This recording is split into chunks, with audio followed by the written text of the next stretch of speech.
Foundation संचलित आस्था रोटी बँकेच्या वतीने संस्थेचे संस्थापक अध्यक्ष विजयकुमार चंचोरे यांच्या मार्गदर्शनाखाली रविवारी सकाळी भगवान महावीर यांच्या 2552व्या जन्म कल्याणक निमित्त माता त्रिशला देवी पुरस्कार वितरण सोहळा मोठ्या थाटात व मंगलमय वातावरणात संपन्न झाला।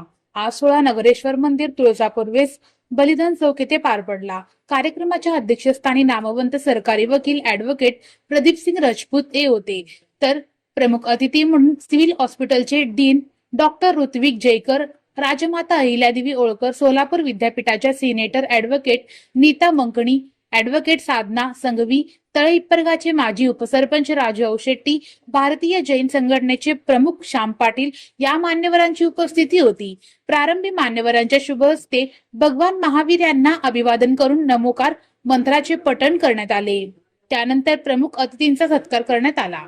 कोणताही गाजावाजा न करता मातृशक्तीचा गौरव करण्याचे समाजाभिमुख कार्य हे आस्थाचे कामकाज आदर्शवादी व कौतुकास्पद असल्याचे मत ॲडव्होकेट नीता मंकणी आणि ॲडव्होकेट साधना संघवी यांनी आपल्या मनोगतातून व्यक्त केले। आपण सहकार्य करावं आणि आज ज्या 21 मातांचे माता त्रिशला माता पुरस्कारांनी सन्मानित होत आहे, धार्मिक आणि सामाजिक क्षेत्रातल्या महिलांचे सत्कार होत आहे, त्यांचं मनपूर्वक अभिनंदन आणि या टीमच्या पुढील कार्याला शुभेच्छा देते।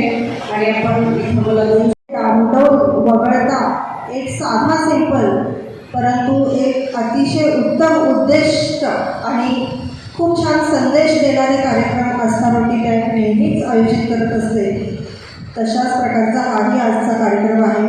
मला विशेष आनंद या गोष्टीचा आहे की आज आपल्या दिव्य माता त्रिशला देवी यांच्या नावाने जो हा पुरस्कार आहे, याद्वारे समाजातील अनेक माता भगिनी, जो स्त्री शक्ती आहे, जी मातृशक्ती आहे, त्यांचा या निमित्तानं आपण गौरव करतो आहे। याबद्दल आस्था रोटीचे महिला भगिनींनी परिधान केलेले पांढरे फेटे सर्वांची लक्षवेधी ठरले।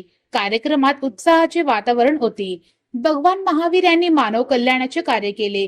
त्यांच्या आदर्शवादी विचारावरच आस्था फाउंडेशनची सामाजिक बांधिलकीतून सकारात्मक कार्य सुरू आहे, असे गौरवास्पद उद्गार सिव्हिल हॉस्पिटलचे डीन डॉक्टर ऋत्विक जयकर यांनी आपल्या मार्गदर्शनपर भाषणातून काढले। आदर्श शिक्षक आणि शिक्षिका यांचा पुरस्कार झालेला होता, औषधीच्या ठिकाणी होते। खूप छान वाटलं। कोणतंही जास्त आर्थिक अडथळा नसता चतुर्वेदीचे काम करताय, त्यांचं तर माझ्यावर खूप जास्त उपकार आहे असं मी मनोमन मान्य करतो, या ठिकाणी कबुली देतो। कारण माझे जे रुग्ण आहेत ते 3 जिल्ह्यातून 2 राज्यातील कुठे ॲडमिट असतात। जवळजवळ 700 ते 750 रुग्ण एका वेळी ॲडमिट असतात। त्यांचे 2-3 नाते जर तुम्ही एका वेळी पकडले तर 1,000-2,000 रुग्ण त्या ठिकाणी रुग्ण नाते त्या ठिकाणी असतात। बरेच रुग्ण गरीब असतात, बाहेरून आलेले असतात, लांबचे असतात। पण अशा दुसऱ्या रुग्णांच्या हातपाय त्यांना अहोरात्रपणे इतक्या वर्षांपासून चांगल्या प्रतीचं सतत जेवण पुरवणे, वादळ असू दे, वारा असू दे, पाऊस असू दे, तरीही त्याच्यामध्ये आजपर्यंत ठेवलं पडलेलं नाही। ही खूप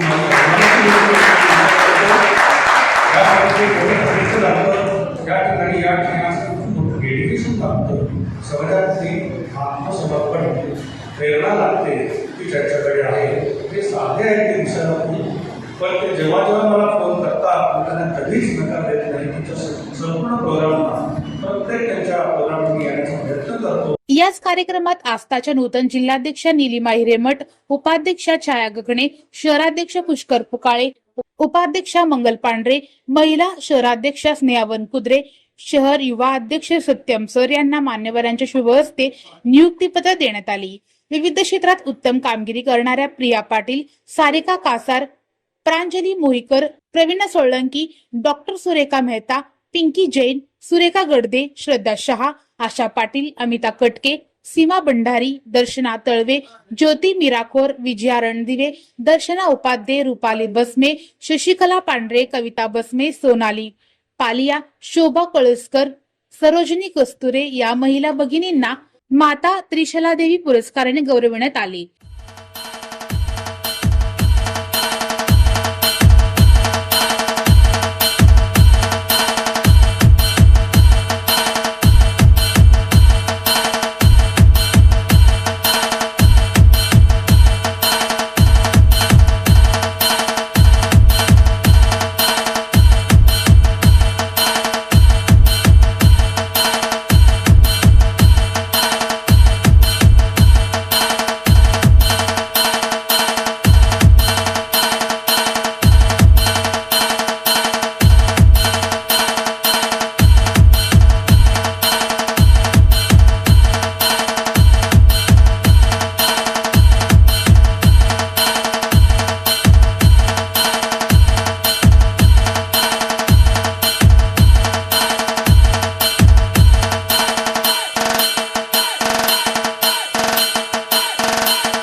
पुरस्काराचे स्वरूप स्मृतिचिन्ह व प्रशस्तीपत्रक असे होते. सामाजिक दायित्वातून भगवान महावीरांचे विचार अनुसरून आपण भारतीय धर्म संस्कृती जोपासावी.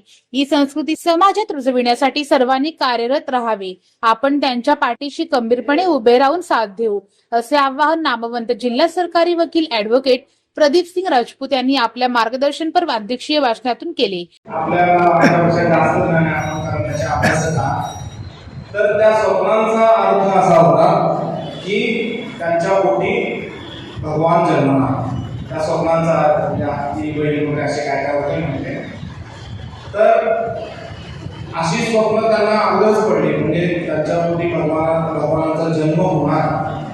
आणि माता त्रिशला देवीचं वैशिष्ट्य म्हणजे मातृत्व असेल, पवित्रता असेल, याच्यामध्ये या जगामध्ये कोणीही त्यांचा हात धरू शकत नाही. असे ते पवित्र त्यापण एक भगवान होता असं आपण म्हणावं लागेल. आपल्याला याच्यातून बोध असा घ्यावा लागेल की आपण त्यांचं अनुकरण या ठिकाणी केलं पाहिजे. आपण पण आपलं मातृत्व जपलं पाहिजे. आपण सुद्धा पवित्र राहायला पाहिजे. केवळ आपण राहून चालत नाही तर आपण ज्यांच्या बरोबर राहतो, ज्यांच्याबरोबर बसतो, ज्यांच्याबरोबर उठतो त्या देखील व्यक्ती तशा झाल्या पाहिजे याचा आपण प्रयत्न करणे गरजेचं. आपण पवित्र आहे पण आपलं उठणं बसणं जर अपवित्र लोकांबरोबर असेल तर तुम्ही सुद्धा अपवित्र म्हणून गणले जाल असा आजकालचा समाजाचा नियम आहे.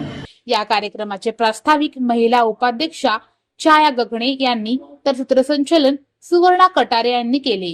या प्रसंगी आस्थाच्या पदाधिकाऱ्यांसह विविध क्षेत्रातील मान्यवरांची बहुसंख्येने उपस्थिती